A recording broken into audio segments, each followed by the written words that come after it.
Have you ever sat at a family table surrounded by the people who raised you, only to hear them tell you you'll never measure up?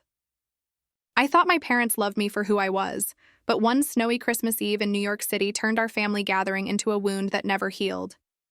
Our Upper East Side brownstone glowed with the warm flicker of a Christmas tree, the air thick with the scent of gingerbread cookies, mulled wine, and the faint piney tang of fresh wreaths hanging on every door.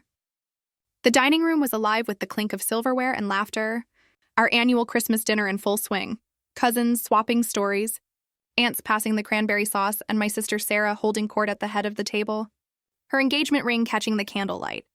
At 32, I, Emma, ran a successful photography studio, pouring my heart into capturing moments for others while building my own life.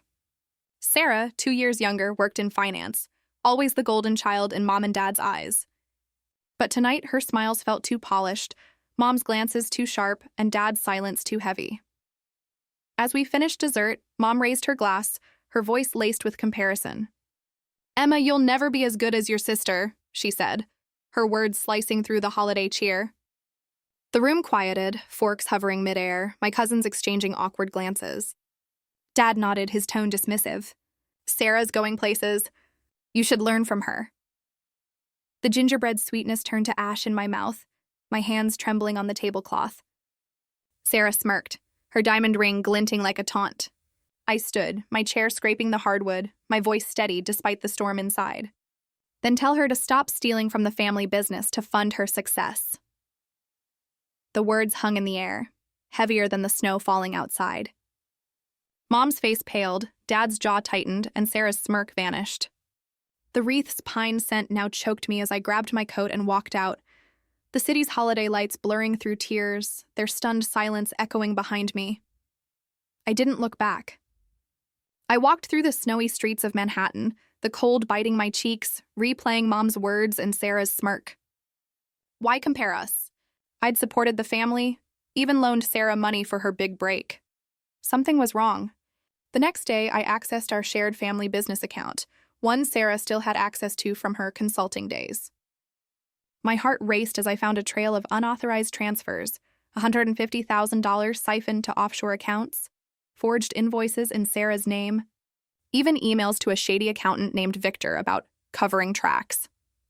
One transaction hit like a gut punch.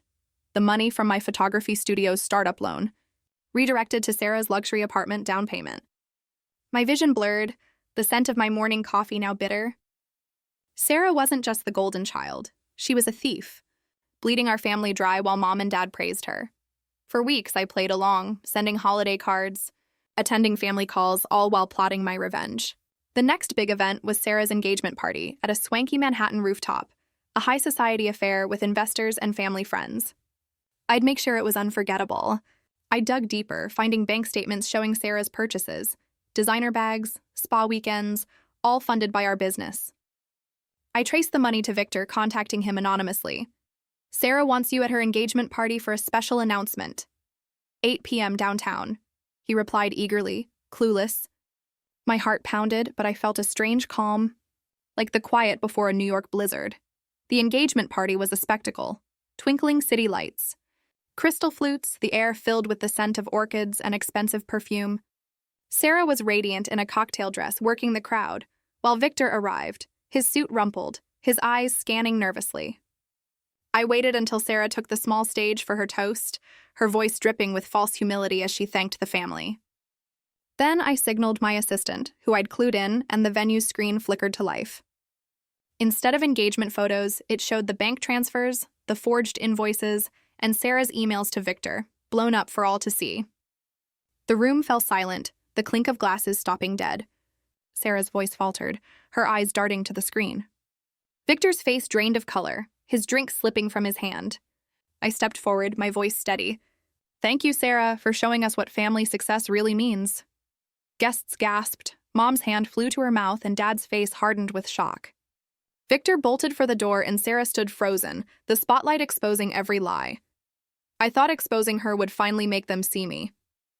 As the crowd dispersed, Sarah grabbed my arm, her voice desperate. "Emma, you don't understand." I pulled away, my voice cold. "I understand you stole from us all." I left her there, the New York skyline glittering coldly as I walked into the snow. but the victory felt hollow. The next day, as I sorted through old family albums in my studio, I found a letter I'd written to Mom at 18, when I'd skipped a family vacation for a photography internship.